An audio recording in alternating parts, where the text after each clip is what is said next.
And I've been feeling a bit embarrassed about this last few days because it seems trivial compared to a lot of people's.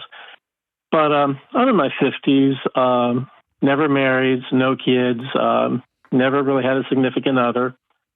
And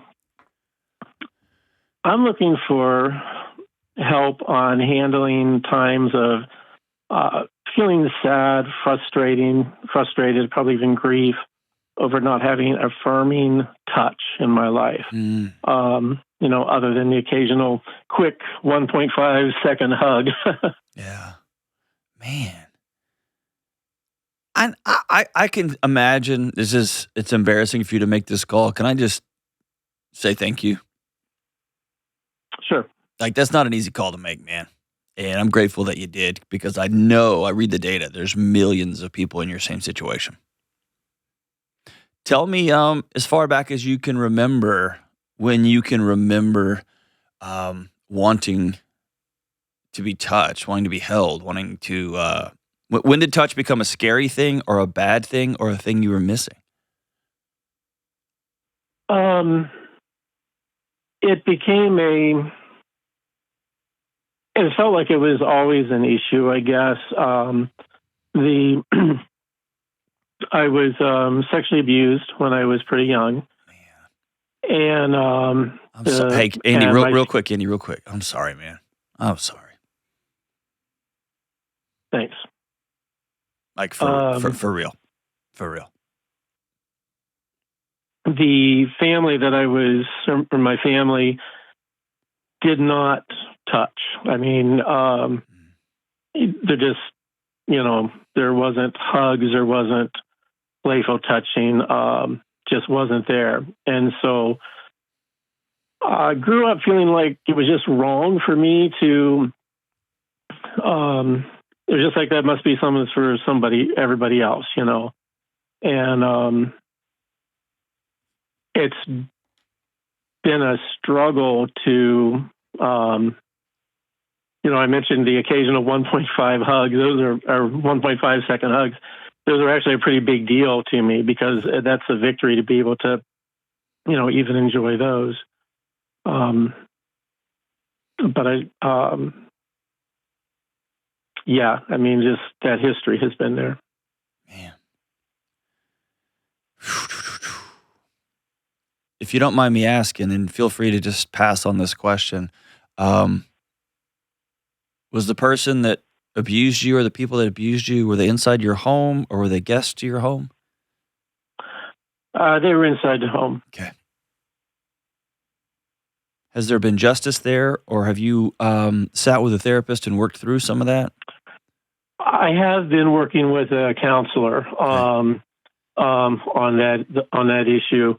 When it comes to the touch thing, I mean, like in the present, grieving that, we haven't dealt with that a whole lot. I've actually kind of been reluctant to. Tell me about that. Because I figure that I won't like the answer. I don't want to have to accept that this is the way it is. Tell me about that resignation, because you've already, you're paying, you're sitting in front of a therapist, and you're scared to ask a question because in your mind, you've already created the answer, and then you've already pre-grieved and felt that answer. And I wouldn't give you the answer that you're afraid of getting. Tell me about that. What's the question again? Well, so you've already resigned yourself, right, to asking a question that terrifies you, which is, what do I do about being in my 50s, having never had a long-term romantic partner, this devastating sense of loneliness, and at our core, this sense that you've had from early on. We don't touch. Love doesn't require touch. In fact, love avoids touch. As well as somebody or some people are going to take touch and weaponize it. And so, and then you think that the answer is going to be, yeah, that's just the way that's going to be. You're in your 50s and you're just not going to have it. And I don't think that's true. And so I'm wondering where the resignation comes in. Because here's what usually happens. People who are starved from touch and people who are sexually abused usually, not always, but goes one of two ways. I will reclaim my sexuality. I will go in a desperate search for touch. I'll find it everywhere from anyone.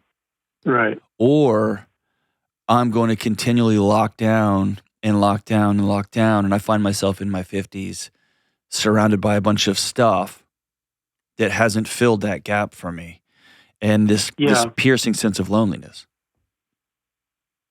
I think, I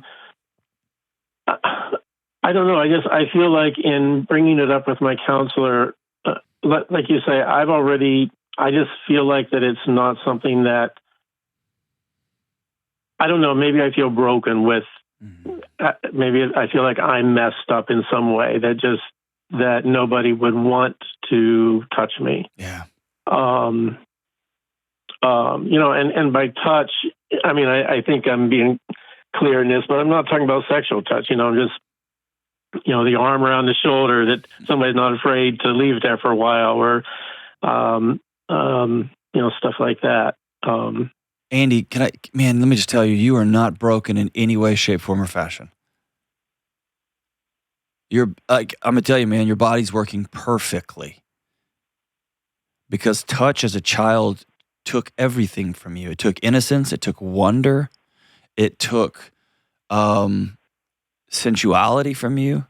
It was stolen and used for somebody else's good. And on top of that, there was no other, what I would call good touch. There was no dad that hugged you, and even when you were too big, right? And put your face up against his chest and said, "I'm glad you're my son." And there was no mom that was always scratching your back and hugging you and grabbing you on the face and looking you in the eye and saying, "I'm so glad I got picked to be your mom." That didn't happen. Right. So one, you've got it weaponized, and two, there's no model.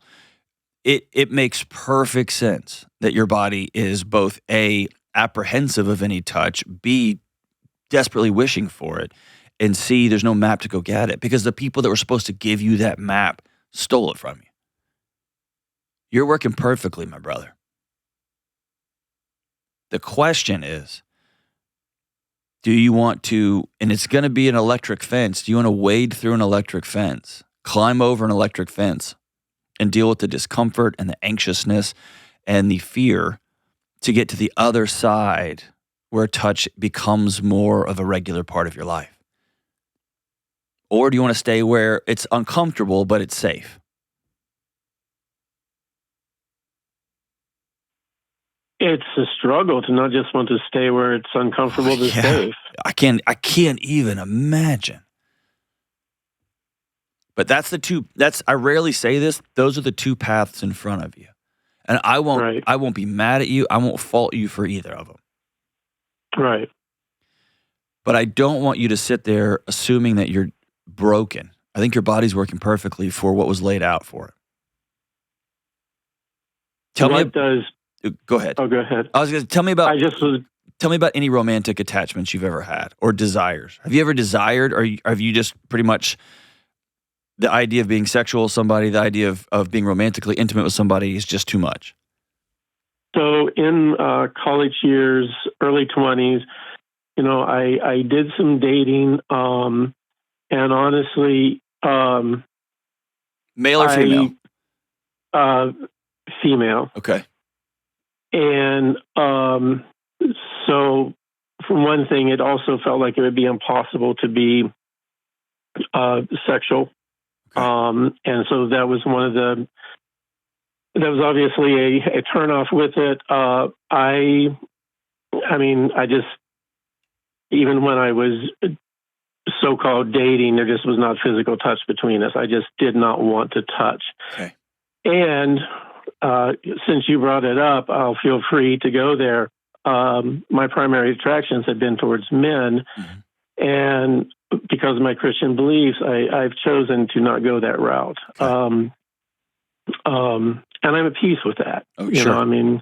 That's not what not what I'm calling about. No, dude, you don't owe me any apologies. Okay. Yeah. just gives you a little more context of where I'm Absolutely. at. Yeah, totally. And that also makes it a little bit tougher for me to trust, makes me have more fear when it comes to, like hugging buddies and stuff like that, because I'm afraid of what they will think. Gotcha. Often that fear is a fear that they're going to dislike you and be grossed out by you, and in some levels hate you as much as you dislike yourself. Yeah, it makes sense. And so let me tell you, like, for whatever it's worth, there's jerks everywhere. But most of the time, those fears are in our own hearts and minds, and in your case, in your nervous system. And what I would suggest to you as part of the healing journey will be giving other people the opportunity to find out what an amazing guy you are.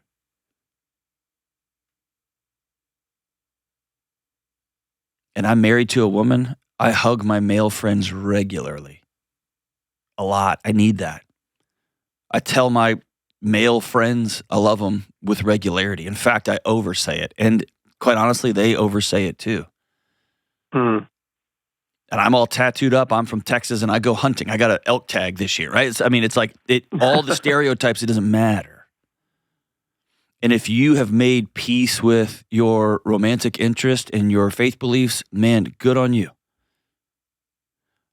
But I also want you to be honest about, and I'll just tell you, the need for human touch is so powerful. It's grounding, it's connecting. So can I give you a couple of thoughts just right off the top of my head?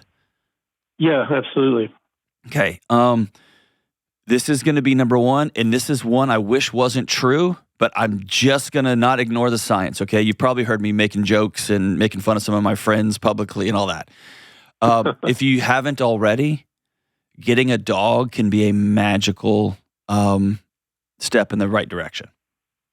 Okay, so this is really funny because initially in my question, I was actually going to add a sarcastic, so should I just get a dog? Yes, absolutely. Okay, you can go get a rescue dog. You can get one of those designer rich people dogs that God never intended to exist, but that we just made them some sort of poodle plus, whatever. Yes, absolutely, because that will give you three things. Number one, it does give you touch.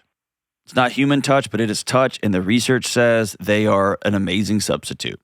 I wish that wasn't the case. It just is, okay? And by the way, I give my buddies a hard time when they call themselves pet parents and nonsense like that. I have 3 dogs that I love a lot, okay? And I don't talk about them very much, but I do. I got one little turd squirrel-looking dog that's about the size of a fart, and it's awesome. And I've got 2 other dogs that are big and goofy, and one of them's off Craigslist for $50. Like, they're great, okay? Right. But they'll give you touch, but the other thing they'll give you is a much-needed sense of responsibility. And the catch-22 with relationships is you can't find out how deep and powerful they are until you own part of your end of it. And a pet can be a good foray into, this thing's got to eat. This thing depends on me. And it's annoying and it's frustrating, and your dog will poop in the house, and if you get a puppy, it'll pee everywhere for a while until you, part of that frustration and training and all that, that's a part of the deal. Yeah. Okay? And here's the third thing. You're going to learn over time that you are lovable. And you don't like yourself. You don't think people of your same faith tradition like you. Your parents proved to you you weren't lovable. Whoever abused you, stole from you, your lovability. And a goofy old dog that cannot wait till you walk in the door will be a baby step in that direction, okay? Yeah. So I would tell you before the week's over, get off Google and just go walk your local shelter. I don't think Craigslist exists anymore, so I don't even know. But find a dog and get some support. Now, here's the next thing. I would absolutely recommend, if it's financially feasible at all, that you sign up for some behavioral classes with that dog. And here's what that will do. It'll put you in a room with other people trying to figure out their goofy dogs too. And they'll look at you. Y'all will laugh together. Y'all will be frustrated together. They'll cheer you on in a way. And I know this because my Craigslist dog is dumber than a box of hammers. And it's just part of the deal. Go to dog parks, and what you'll do is you'll begin to have a reason, or for lack of better terms, an excuse to go be around other people. Yeah. Okay? Here's the third thing. I want you to stop keeping secrets from your counselor. And talk about your fear of touch. Because there's some things that will be terrifying for you, like joining a ballroom dancing class, where you just sign up to have a partner and y'all dance, and then you switch partners, and then you switch partners, or square dancing class, something silly. But it puts you in context and relationship with other people where touch is a cornerstone of it. And here, it's going to sound crazy, but it will allow you to begin to practice being touched without fear that people are going to look at you and see something that they don't like about you. Yeah, it makes sense. Your body has to learn that it wasn't safe then, but it is safe now. That touch meant pain, touch meant theft, touch meant abuse then. It means love and care now. And you're worth being hugged, my brother, and you're worth sitting down at a table for dinner with other people. And quite honestly, I'd love to have a guy like you around to take my son out, like just to have a 15-year-old with another man in his life that y'all can go get pancakes and he can learn lessons from another guy. Like, you're worth being involved in people's lives. And I know that sounds terrifying and scary. And a goofy dog may go a long way. You just got to promise you're not going to become one of those dog people that never wants to interact with a human, because a dog will love you in ways that humans just simply can't. There's that old saying, want to know who loves you more, your wife or your dog? Put them both in the trunk for a few hours and see which one's happy to see you when you open the trunk, right? That will be true. That will be true. And it can be a gateway drug to human connection. And you're worth every bit of it.